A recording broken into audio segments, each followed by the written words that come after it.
right. And then let me share my screen.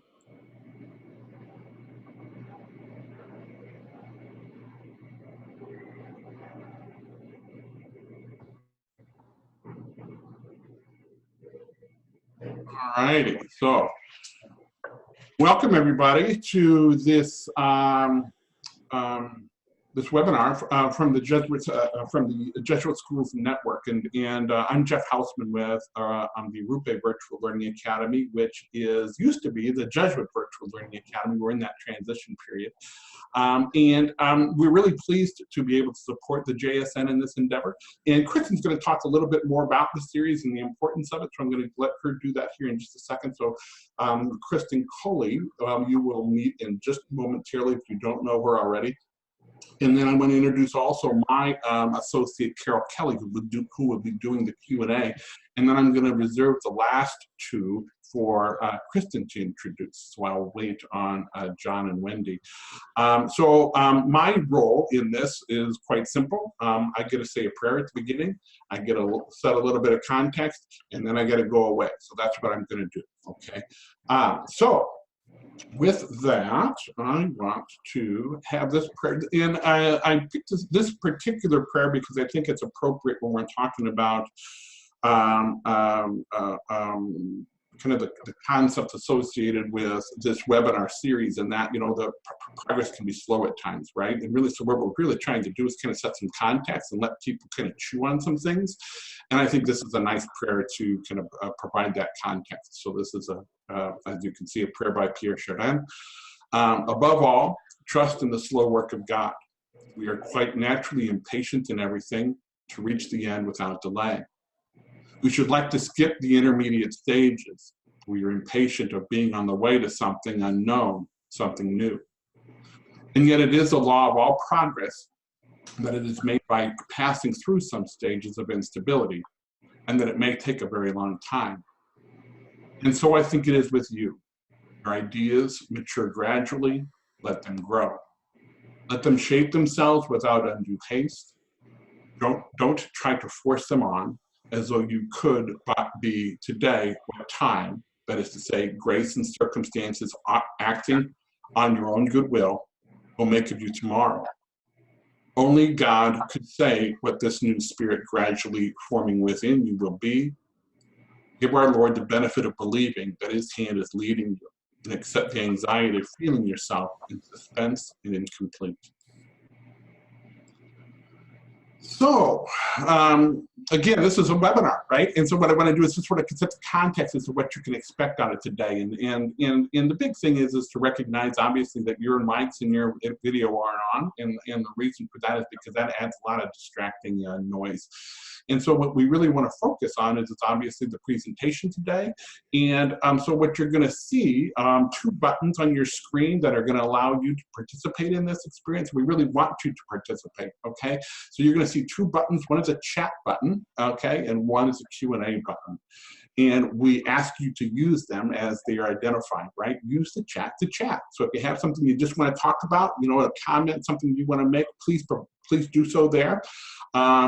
And as far as the Q&A goes, if you have a question, please use the Q&A button, because it makes it a lot easier for us to kind of monitor the questions as they come in. If they get stuck in the chat, sometimes the chat scrolls too far, and keeping track of them is just more of a pain. So we do ask you to use those buttons accordingly.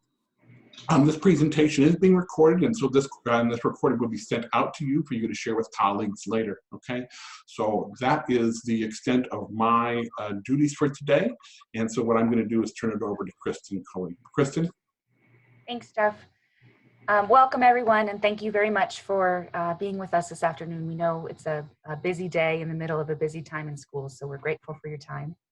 As Jeff said, I'm Kristen Cully with the Jesuit Schools Network Conference Office, where I'm Director of Research Development and Global Initiatives.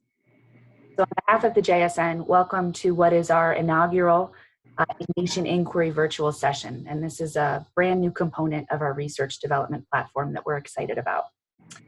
At the JSN, we're eager to encourage a spirit of inquiry across the many layers of our work in Jesuit education. And we envision our particular brand of Ignatian inquiry to be defined as the art of inquiry as seen through our Ignatian lens, questions and exploring issues that matter in our schools through the frame of our shared Jesuit mission.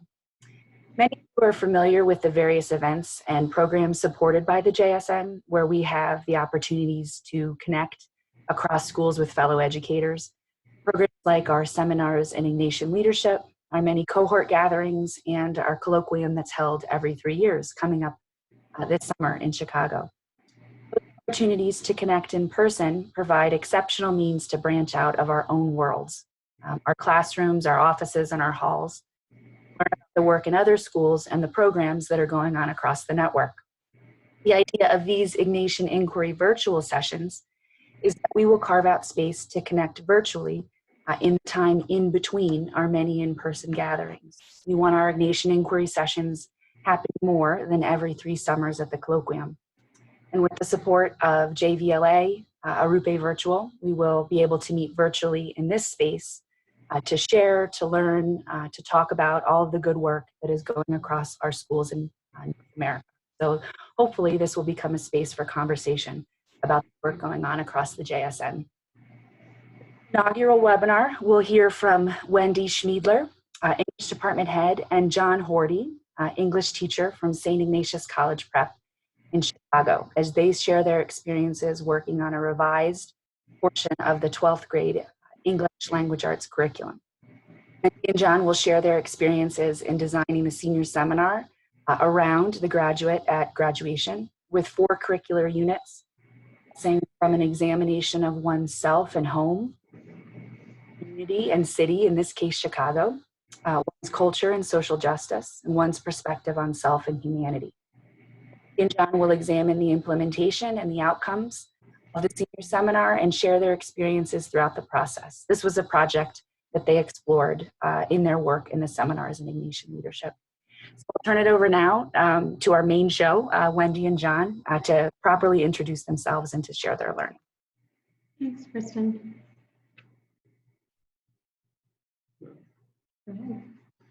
Thanks, Kristen. So as Kristen noted, I'm John Horty, and this is my 6th year at St. Ignatius College Prep here in Chicago, Illinois. I had been teaching in Los Angeles. I taught for 7 years in Los Angeles, and I got into teaching through Loyola Marymount University's Place Corps, essentially their spinoff of ACE at Notre Dame. And Wendy and I started, and Wendy restarted in 2013 here at St. Ignatius. So thanks, John. I'm Wendy Schmiedler. I currently serve as the department chair at St. Ignatius. I started teaching at St. Ignatius in 1999. Sounds like a really long time ago. I took 6 years off to be with my family. I have 4 young kids, and came back 6 years ago. Prior to that, I taught in Washington, D.C. I started teaching through the ACE program. I was in the first class of ACE teachers, if anyone is familiar with that program. And then I worked for a few years on the administrative team with the ACE office in Notre Dame.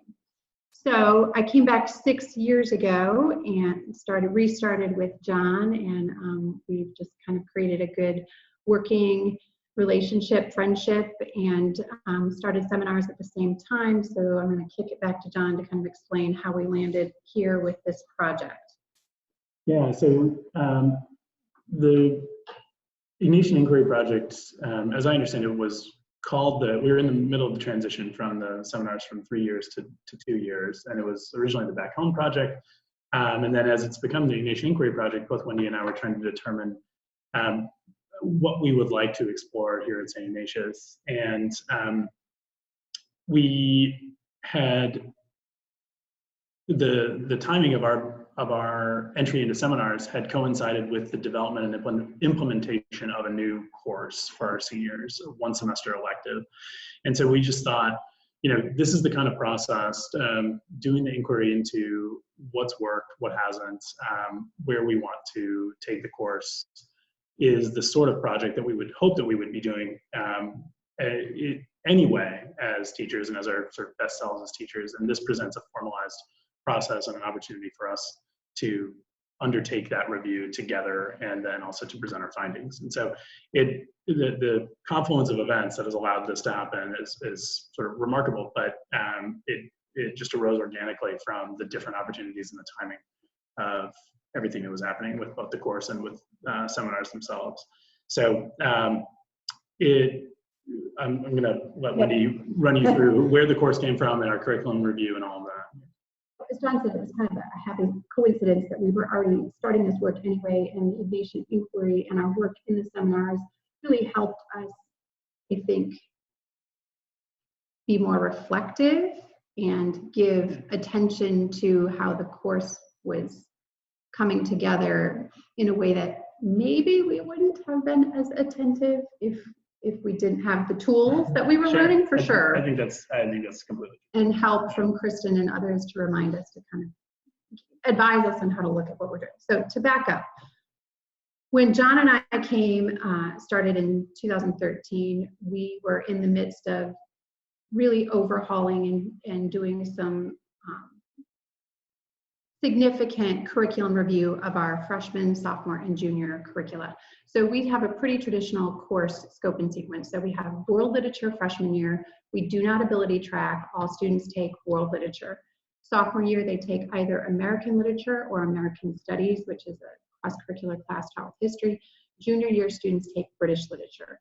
Our senior year students can either take AP literature for the year, or they put together 2 semesters of 1 semester electives. So we like our senior program. We liked our senior program. It was very popular with students, but we hadn't really reviewed it in memory. No one could really remember when was the last time we had taken a look at that. So in the summer of 2017, just as kind of a healthy practice, we said we needed to look at, we asked for some time to look at our senior curriculum. What grew out of that, we studied what other schools in Chicago were doing, Catholic schools. We actually looked at a lot of course descriptions and curricula from Jesuit schools across the network. We found online and tapped into a lot of your course catalogs, probably some of you who are sitting here. I found a lot of us do the same thing. We have these 2 semesters of senior electives. What we were finding, however, was that a lot of our courses were very teacher specific, and a lot of teachers who had created and had been teaching certain courses were no longer with us. We also had 16 courses that we were offering, and so we were kind of diluting, I think, some of our interest pools. So long way of saying, and you can jump in here, John, we also wanted to make sure that our students were getting a robust senior year and that we were completing the vertical alignment of skills that we had strongly built into the first 3 years of our curriculum. And one of the strengths of the class, I think, too, is that it facilitates collaboration. Yeah. And I know Wendy's, you'll take it right there, but when all of the teachers were teaching those individual courses, there was usually only 1 section or maybe 2 sections, and so we didn't have the same formalized process by which one would meet with the level team for 10th grade American Lit and meet regularly every 6 days or whatever the schedule might have held. And so it has, I think from what I'm seeing, it has really improved that collaboration at the 12th grade level too. So what came out of this summer curriculum review was that we decided as the team of us, and there were 6 of us of varying levels of experience in the school and just teaching experience in general, we proposed to the administration that we wanted to change the senior year so that students either took a year of AP Lit or they took 1 semester of senior seminar and paired that with 1 elective of their choice. So we presented that to our leadership council. That course was approved, and that was in the email that was sent earlier today. You can see what we proposed in the fall of 2017. We then met again once we got the green light to make this happen. Another team, 5 of the 6, sat down the next summer and said, now we really need to put the meat on the bones of this course. It's great to have this, grad at grad, and it all looks nice on paper. And then we sat down last summer to do the real hard work of developing each of these units around a reading focus. And through the course of that, we really shifted from making the unit titles the overt grad values to, it was so much fun. Those of us sitting there and talking through this, we got really excited about the possibilities and the potential, knowing that our seniors or incoming seniors are required to write a college essay that the senior teachers then work with. That was what we were going to start with anyway, and it kind of organically developed into this progression of helping students take a look at themselves and their home, their family, to then moving out into their neighborhood and community, to then moving out into the world. And then the last one is circling back to self and kind of dealing with myself in the world now. So the grad values became a little bit more implicit, which concerned me, but my colleagues assured me that. Well, and it wasn't, the setup that we had and the plan that we had was, I thought looked really good. I mean, I still am proud of what we did when I look at that document. It's more that in our 9th grade English class, in the very first unit of their very first English experience at St. Ignatius, is centered around the 5 grad values. And so we at the 9th grade level had felt several years back we needed to make those explicit because we had students coming in from all over northern Illinois and Indiana, and so we wanted to make sure that everyone understood what those were. By senior year, then as we're sitting around that table, it was one of those really genuinely exciting moments where most of the time stuff happens while you're sitting around eating lunch in the middle of the day, right? And everybody's got great ideas, and then you all go off and do your thing. But this was a moment where we could actually take all of that energy and all of that animation and then put something together that was going to happen. So it was pretty exciting. But what we realized was that our seniors themselves would immediately see unit questions and the grad values and say, oh my goodness, they're still doing this sort of thing for us, right? I mean, they're sort of spoon feeding us this stuff, and we're crying out loud, when are we going to get something that really, really matters? And so then we sat there and tried to think, okay, if we could be so bold to put ourselves in that position, what did really matter? And we started at home writing college essays, talking about exploring who we were at 17, 18 years old, and then moving forward from there. And so it was a pretty exciting, it was a pretty energized process. It was wonderful. You have those documents. So, this isn't we do have a much larger, believe it or not, scope and sequence document.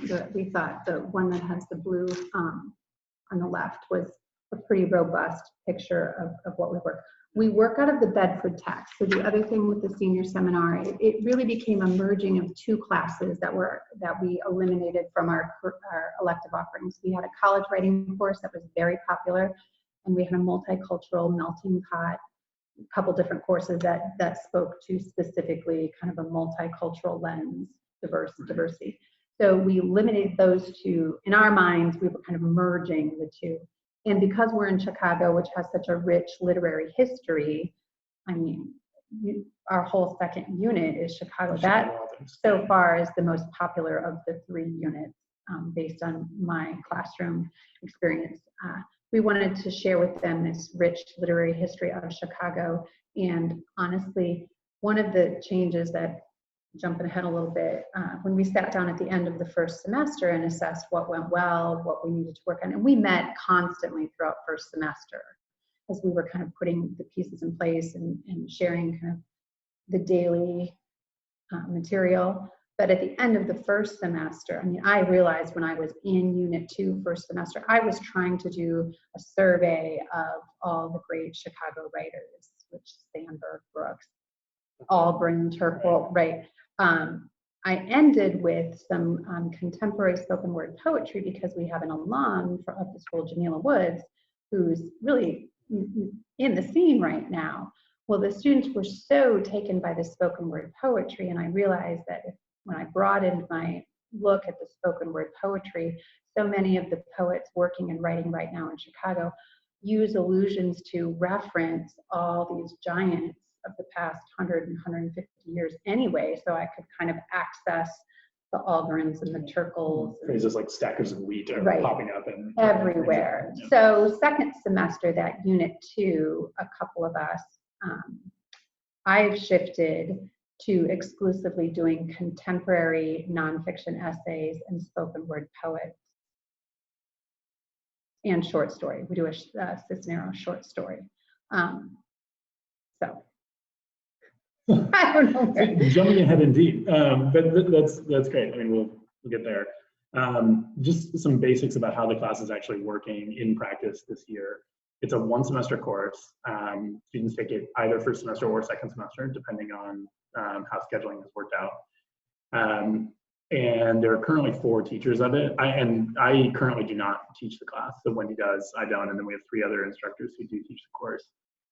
That actually, and we'll get to this in a little while, but that actually has made for a pretty exciting way to partner in this project, just because it gives me a much different perspective than I would otherwise have if I were constantly relating it to the course. And I think the same is true for Wendy. So we have 265 students total taking the class. So 79 students take AP English Literature and Composition. And so those 2 semesters for them are already locked in. But it's just over 75% of our students. So and of our senior students. And then, yeah, if you want to, you've already. I think the other thing that's important to note that the 4 teachers who teach it, and I think Jane is at least supposed to be. Hi, Jane. If you're out there, Jane teaches the course. We vary in experience both in the building and in teaching. I think that's really exciting. We have a couple of very veteran teachers who've worked a lot with seniors and have taught multiple courses in the curriculum. Myself, mid-career-ish, and then we have a teacher who's newer to our school, who's in a doctoral program and has a lot of really exciting ideas and input, has really helped shape that as well. So I'm excited that we have a range of experiences and ideas in the teachers who are teaching. Very good. So the launch, yeah, we launched it first semester. We kind of muddled our way through it. It was actually pretty good. The 4 units. So as you can see in the handout, we have a reading focus and we tried to vary the assessment. So unit 1 is the college essay, unit 2 is the Chicago Lit, and it ends with they have to write a written essay and an essay of example. We use the Bedford Reader. I don't know if any of you use the Bedford Reader. It's a college level text. It has a number of chapters on specific types of essays, and it includes so many readings, professional and student samples, with then questions about those. So it's a great text that we used in our college writing class. So we kept the Bedford Reader as our core text and then supplemented around it. As I said, second semester was community and Chicago. That culminated in an essay of example. They had to respond to what about my city makes me proud, and or what about my city concerns me, and cite examples. The third unit we did in a book club or literature circle format, gave students an option of 5 to 6 different long nonfiction pieces, and they worked in literature circles to read and discuss, analyze that text. And then for that, we wanted a speaking piece, and we've landed on, they do a panel presentation, which we just completed in class earlier this week. And then the 4th unit is student choice. So whatever issue has kind of grabbed their attention throughout the first 3 units, that's a place where they can explore that independently, propose some text to read. We can offer them some text to read, but they have to answer the question at the end of that unit: who do I want to become and why? And our hope is, and again, I was concerned about this, we really want them, we're hoping they're going to speak to what about the 4 years and or the course has kind of impacted their answer to that question. It's modeled actually somewhat. John teaches AP Lit, and the AP Lit teachers have a summative assignment. What does it mean to be human? What does it mean to be human is the central question for the course. Yeah, right. And they're wonderful projects to witness, and we wanted to give all of our students an opportunity to kind of have that final reflective moment as well. So that's kind of the sequence of the 4 units. As I said, we met regularly as a team throughout the semester, and then had a big meeting at the end of the first semester to see, okay, we did this once, what do we want to change for second semester? So we brought in a couple things. We changed that second unit to be much more contemporary focused. We found it was overwhelming to try and cover this range, and we were responding to student interests. They were really drawn to and responding to the spoken word poetry. I was in a couple of those meetings, and it did sound like that in and of itself it was almost it was having far too much of a good thing. There's too much from Chicago for the unit to actually hold, and so it sounded like we simply had to make some hard decisions about the curriculum, but it sounds like those decisions were spot on. So And then it was exciting to see us being willing to go with what students were responding to and what we knew was going to move them into Unit 3 well. And then we also decided that second semester, and this is coming from our work in the seminars as well, we decided to layer in real consistent review. So at the end of each unit, I send out surveys. All the teachers send out. I create them and send them out, and we put those guiding questions, and then have them respond 1 to 5. What's mine? Number 1, I didn't learn anything at all. I didn't learn anything new about myself or gain a deeper understanding. To 5, I learned a lot. I gained helpful new insights into myself and my beliefs. So for each guiding question, they had to pick a 1 to 5 and then give us some commentary. And then John did another little bit of research. Right. So then I had organized and facilitated 2 focus groups, and the students were identified by the 4 instructors themselves. And so my question to them was simply, can you give me a list of 5 to 6 students who you think would provide an important insight into the class? And I sort of left it at that. I wanted my colleagues to have the freedom to determine, in terms of both who would be very participatory, but also who would bring insights that perhaps we wouldn't anticipate, or who would give feedback that would be honest and valuable. So it was exciting to be able to just see who was on that list of possible participants. I had taught a number of them when they were in either 9th grade or 11th grade, and so it was a neat way to reconnect and see where they were at this point in their career as well. So we had 2 focus groups in early February, and a couple of things surprised me. One, they ate virtually none of the food that we provided. We used food as bait, and that was the first thing that I listed was what will we do? And the first one was eat pizza. Most of it went uneaten, but they did love carbonated water. So, but the other thing that surprised me was just how excited they were to talk about the course. And so certainly there's a range of personalities, right? And some people were very excited and some people weren't. But the kinds of feedback that they provided, I think, will be great food for thought as our team moves forward into the 3rd semester of the course's existence here in the fall. And so I just want to give a smattering of some of their responses. I certainly do not want to read this large list of everything that I was typing while they were speaking, but when they wrote their college essays and memoirs, I think one of the funny things that emerged from them was that they really enjoyed the New York Times sample college essays, and they said they were great. They were brilliant. They were wonderful. Some of them expressed doubt that 17-year-olds or 18-year-olds had written them, and I assured them that they had. And then they said, but we want to see some from people who are more boring like us. And quite rightly, I understood. I mean, I wasn't having these dramatic experiences myself when I was a senior in high school, and I wouldn't have been able to write about something like that. And so it was just one of those moments that I thought was quite useful going forward, right? To remember that where our students are. Overall, students responded very, very positively with respect to the quantitative data that Wendy was able to obtain, and so they did respond that they had grown in these certain areas over the course of the semester. For the second unit, there's this great line. I've got to read this to you. One of the students said, when we read the stories and poems, it helped me understand the history of Chicago, the current status of Chicago, and where I fit in. That was the line I liked the best. And I ended up thinking that a lot is happening, a lot has happened, and it made me feel very proud of my city and also kind of speechless.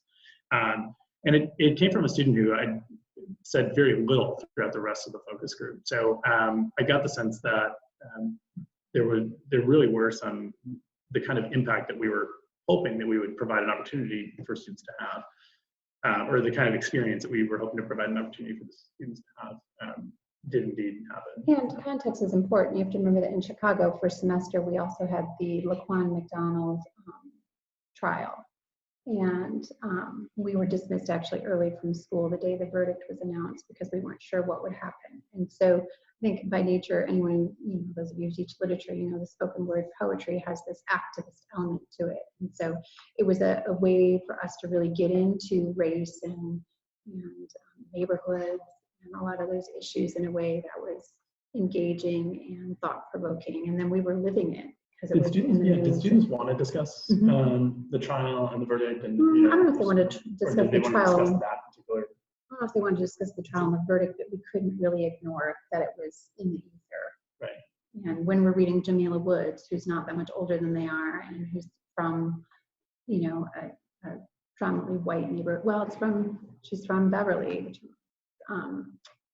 she was living it. So it was, and I had 2 students in my class from Beverly. One was white and one was black. So Okay. They were comfortable enough by that point in the semester that we could have some challenging conversations via the literature. Great. I mean, it was happening. Yeah, we were being sent because- home. It was every day. We're like, Sure. the verdict could come today. The verdict could come today. We're going to get up. So. So I think a lot of them didn't realize what was going on in their city. Really, really. Right. And I mean, a couple of other students in the focus groups definitely said, I come from a suburb. I mean, they come from a suburb that you would expect in a movie in the late 80s or early 90s, right? And they said, this has really forced me to think about the city in different ways, just in terms of what the city actually looks like and is. So I think that was pretty powerful. There was for the third unit, for the panel presentations, the students were pretty fired up about their opportunity to take on the role of a character from the text. But there were a couple things that students articulated that stood out to me that I wanted to also share with you. And one of the students said, a big point of this unit was moving from the I to the we position in the world. He had read Evicted with his group. And then they read another text, The Sixth Extinction, was what it was called, and the other Westmore. And he just said he realized how many problems there are in the world, how many people face them, and even though people aren't broadcasting them to this international audience, they still exist.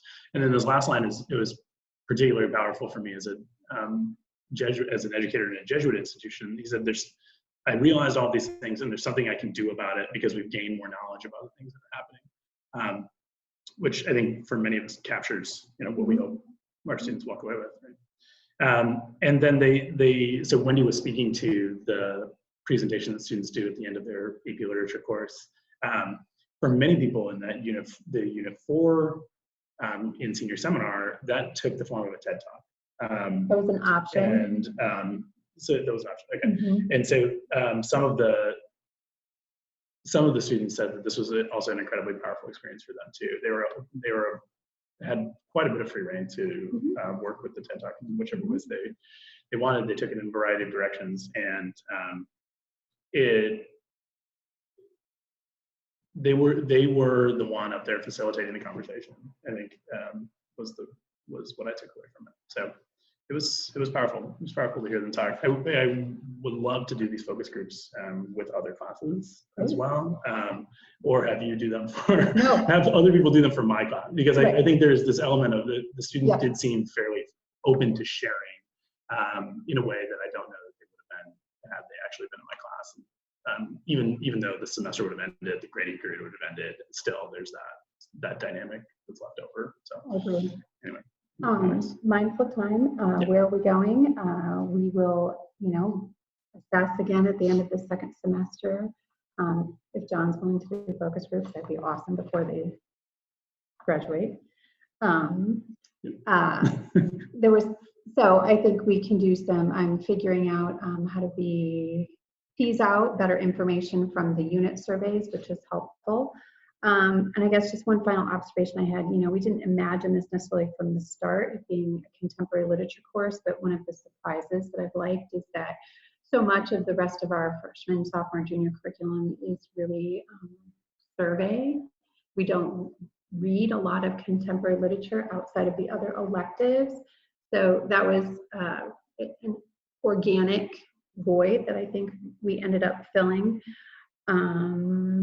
We are considering moving to the Norton Field Guide to Writing with readings in a couple years. So that's a potential. We like the Bedford. Is there a way to work with the text? We're having our underclassmen purchase that text, so we're wondering if there's a way to shift text.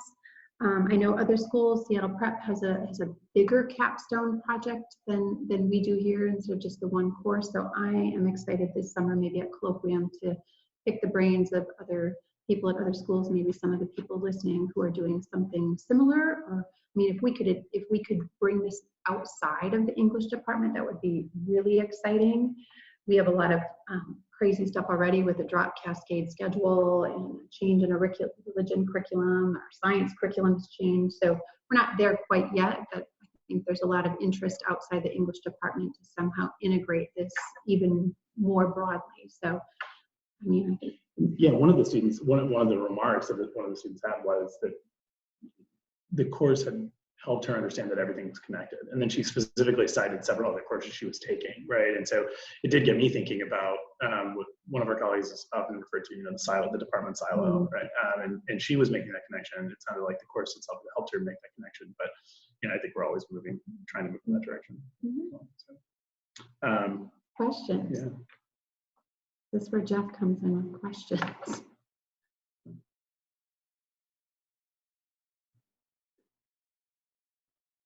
Hi, everyone. There actually are a couple of questions that have already come in. Welcome, everyone. It's nice to see you. First time I'm speaking up. The first question that has come in is, what does the day-to-day schedule of Part 4 look like, especially for second semester seniors? I think the person is trying to understand, how the schedule works with all of the innovations that you've created for the program. So like the day-to-day execution of the class, is that, so we always start with, not always, we can kind of structure this however we want. We're coming off the panel presentations in Unit 3 where they've had some choice as a group to read a book. So this involves, I guess, the launching of Unit 4 is doing some journaling about what have they heard or what have they experienced so far in the course that they are being drawn toward, what issue. And then, it's a lot of individual conferencing, but sorting out how they're going to pursue additional readings in that topic. They really need to, by the end of the unit, when they're presenting, it has to somehow be apparent that they have explored their issue robustly. That needs to come through in the final presentation, be it a TED Talk, be it a letter to self, be it a valedictory address. So yeah, it's a lot of one-on-one. It's very independent. The last 3.5 weeks are very independent. How do we do that? I don't know. This is the first time we're doing it second semester, and I just finished Unit 3 yesterday. I think you have a better audience first semester, right? Because they're still applying to colleges or know that those first semester grades count. So I don't know, wish me luck.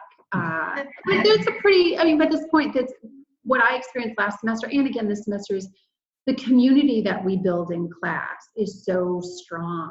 My last semester group, I had such a range of life experiences, and they had just come together in such a really awesome, supportive way. So as far as keeping them in line, I'm not honestly that worried about it. They know they have this final piece. They understand our expectations for high performance. And we have a great library staff and access to, so they help us out as well. So let's talk to Mrs. Hickey and see what she might recommend for reading. And we do have a huge document full of links and we brainstormed last summer kind of different categories of issues or ideas that students might be interested in. So we have a huge bank of resources, if that's explaining. I think it does. The follow-up question was about the way, is the semester typically shorter for them, how you make those adjustments. So I think you explored that a bit. Do you change the way seniors experience the course since it's a shorter second semester for them? Our school actually works really hard to make semesters equal. They're about a week short. But seniors end A earlier. week-ish, Yeah. So seniors. Yeah. So usually the second semester is a certain number of classes longer. I think we do work really hard to do that. But seniors are leaving a little early anyway, so it's more or less equal. Yeah. So I don't think it's had a significant impact. But we Not a do, significant. yeah, but the first assignment for second semester, since they've already done the college essay, we changed, it becomes the college essay, then second semester becomes a personal narrative. And that is another one that we're thinking about next year, even making a memoir to push them just a little bit further outside. Same gist, but a little different twist on it. Memoir sounds really interesting. So if that, hopefully that answered the question. If not, feel free to type a little bit of a follow-up to the question. I have one to pose that came in prior to your all being online that is really intriguing. And it's, when pressed for an answer, would students describe this as a reading, a writing, or a discussion course? Where do you think the students center that core component of what the course is? Makes me wish I would have pressed for an answer and actually asked them directly. I don't know. What would you? I saw that question. Like, I'm going to add that to our exit survey. It's interesting. I wonder if they would answer it differently at different points in the semester. We intentionally load the front part of the semester with more of the heavy writing instruction. And some of the feedback I've been getting on the unit surveys is, I may not be learning a whole lot more about myself, especially second semester, but I am learning a lot about writing. So I think early in the semester they would say that. I think this week after the panel presentation, I don't know if it would be discussion, but speaking. It's a great question. And one of the things I don't know the answer to. One of the things that I wonder is whether or not the course itself allows students to plug in where they feel most comfortable or where they want to spend more of their intellectual energy. I mean, in the focus groups, I had a number of students who were more than happy to talk all afternoon, and were very skilled at speaking in front of their peers, speaking to me.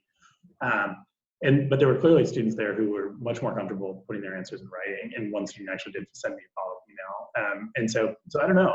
It seemed to me that one of the strengths would be that that the class itself is providing so many different opportunities that students are able to lock in where they want. I would hope at the end of the day they would say it's a communication course. However you're doing it, you need to be able to articulate thoughtful ideas that are grounded in substance, which is why the fourth unit, I had a pretty introverted group last semester, but strong. My class, I had more students choose to do a written final assessment than some of the other classes where I know there was a preponderance of TED Talks. I could tell pretty early on that this wouldn't be a group super excited about giving a speech.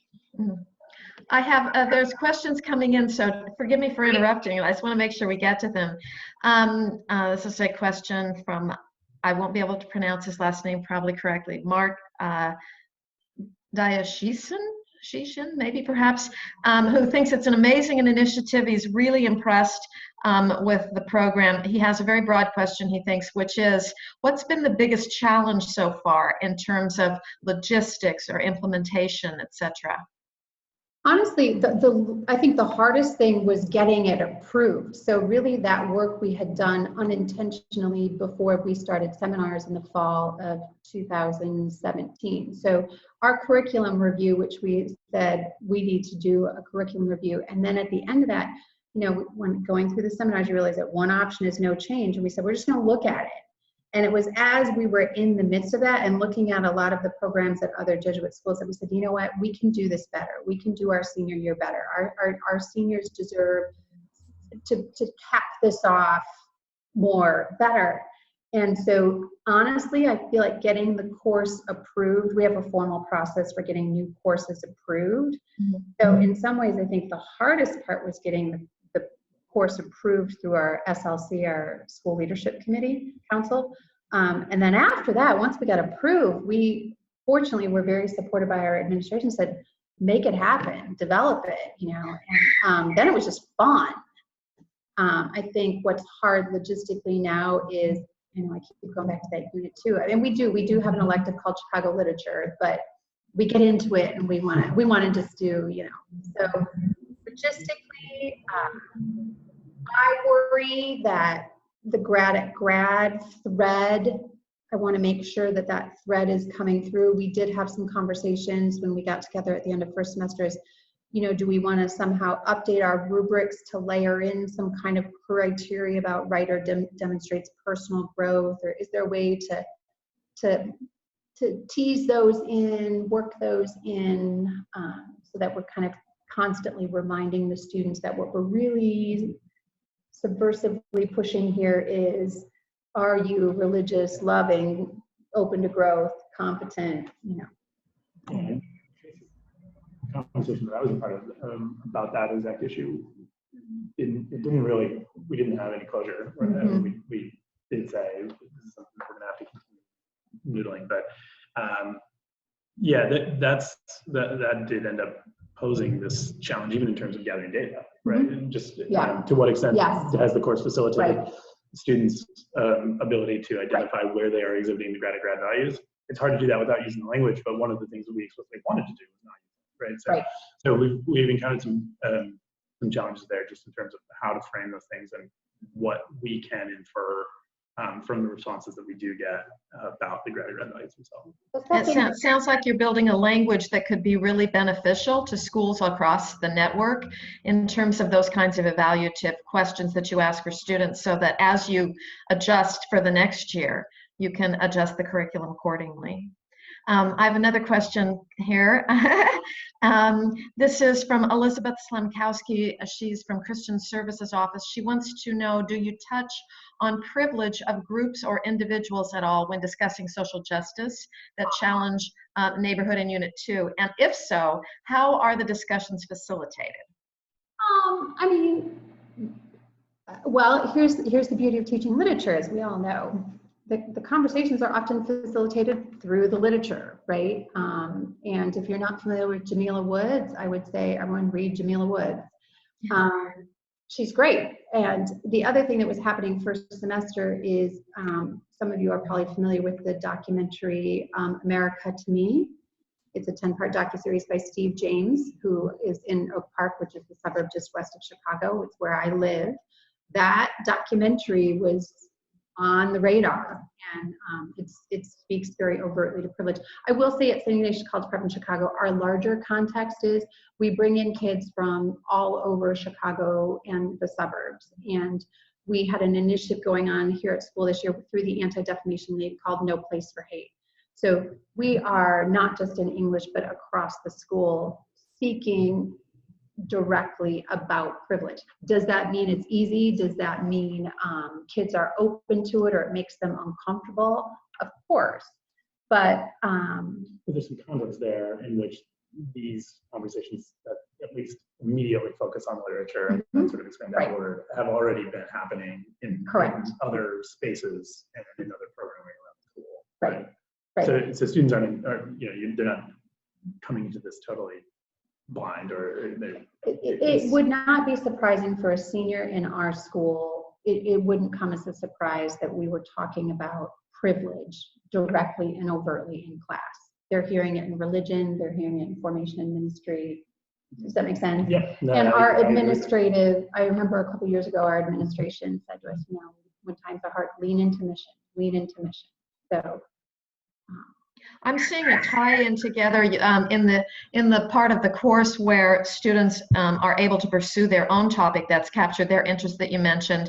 I wouldn't be surprised if a number of students who perhaps hadn't engaged on that topic before could launch into it. And as you quoted the student, now that I know something more about it, I have an opportunity. I mean, I think that becomes huge when a student is provided with a context for understanding and some information. Then they're more likely to engage in a topic because they feel they have some tiny glimmer of a pathway to solution. There's a follow-up to the previous question just about the difference in semesters from the same person. What percentage of allotted class time are the students working independently versus in a guided activity? And does that percentage change as the class progresses?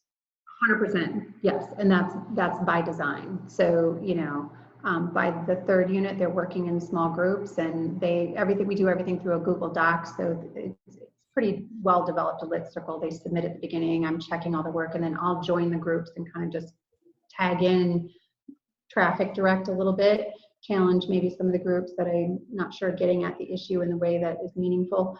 But certainly by the fourth unit, we're also preparing them for college, and teachers, college professors aren't picking up daily homework. So we say that, you know what you need to do. We hope our instructions and materials are clear, and percentage of an individual class, I would say in Unit 4, over 50% of it is students working independently in some capacity.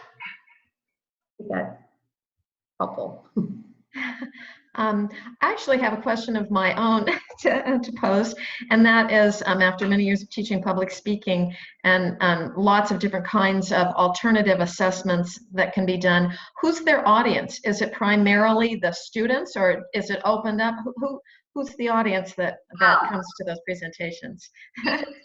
Presentations, and I invite, if they don't know, I'm from a great books background, so my final exams were always oral exams, and I would sit in front of my professor and a professor in the department who did not teach me, and the other professor got to ask all the questions. So I play a little dirty trick on them. So for the panel presentations, they have to do a 1-minute visual introduction to the social justice issue their book addresses. They have to give a book summary. Each person then has to introduce themselves in character, and then the remaining 10 to 15 minutes is just fielding questions from the audience. And I invite in other people in the building who I know have some kind of context for the issue. So I brought in campus ministers, dean of faculty. We have a religious studies teacher who teaches our immersion and consumerism class, Dr. Bolson. They don't know who's showing up. I tell them that I'm inviting other adults from the building.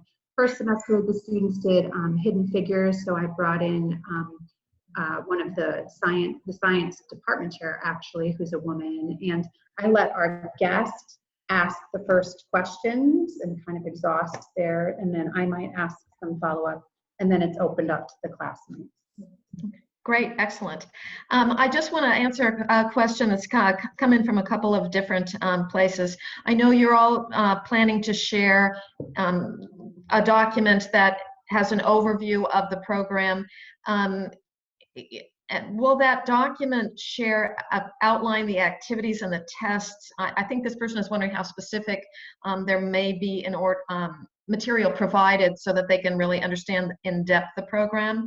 You could share it now if you wanted to just reference it. Are we talking about this one that was emailed out? The PDF that went out. The PDF, yeah.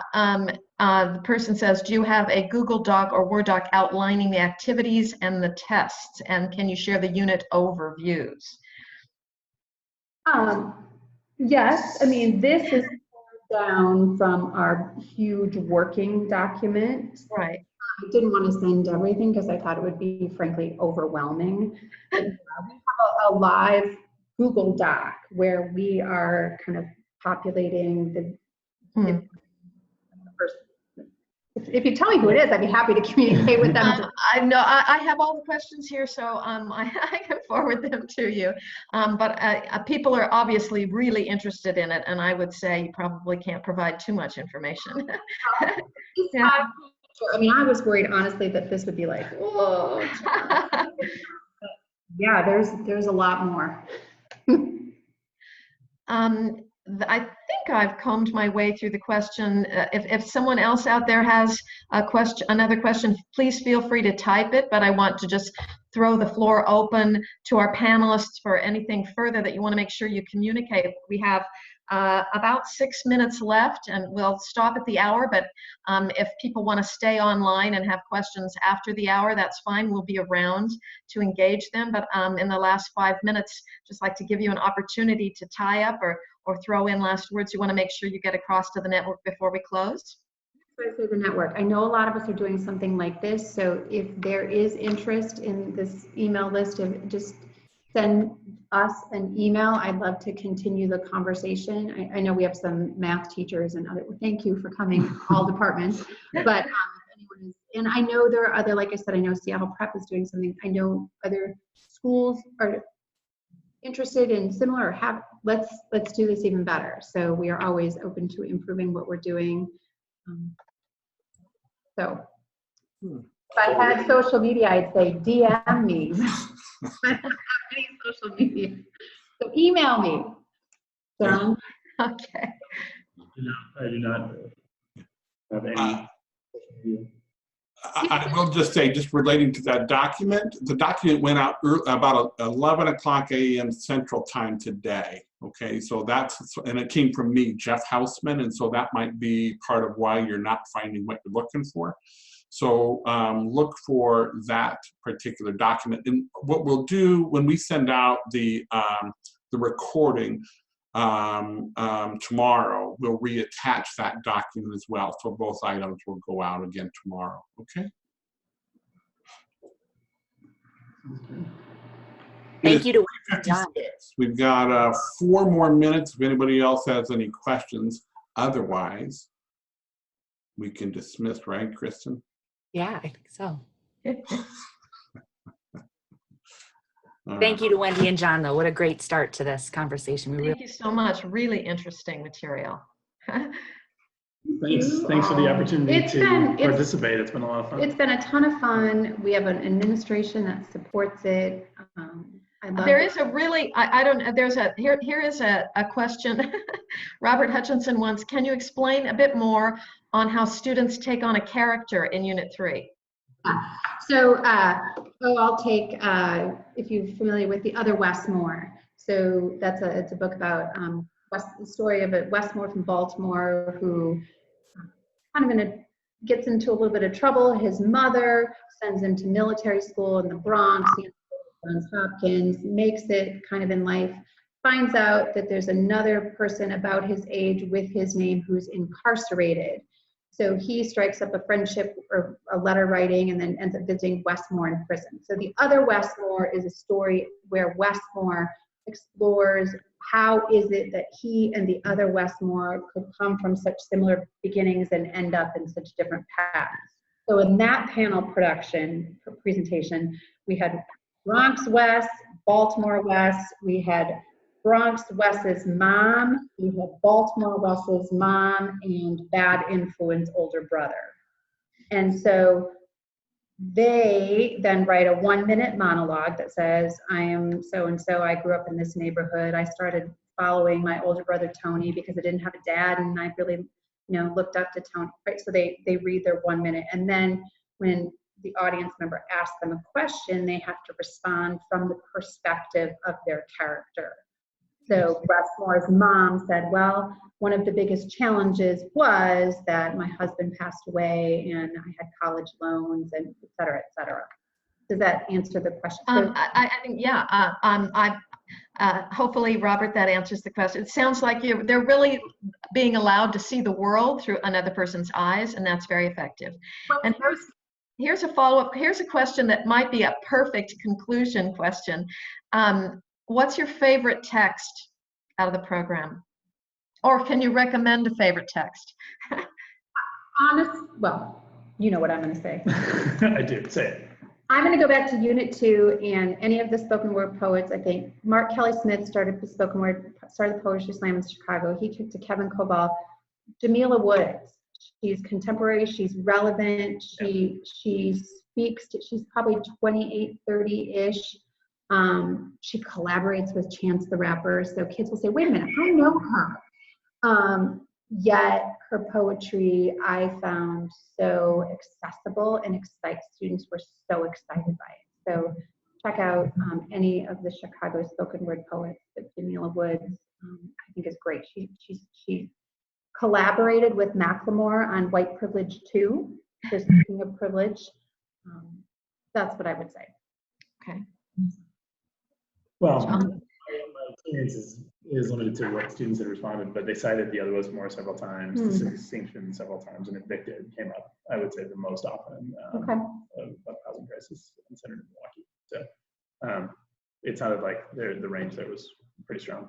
And just back to the panel presentations, I will say the sixth extinction, it is pretty funny watching a student try to answer questions as Charles Darwin.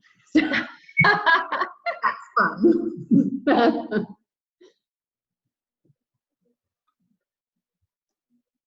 Kristen, you need to unmute your mic.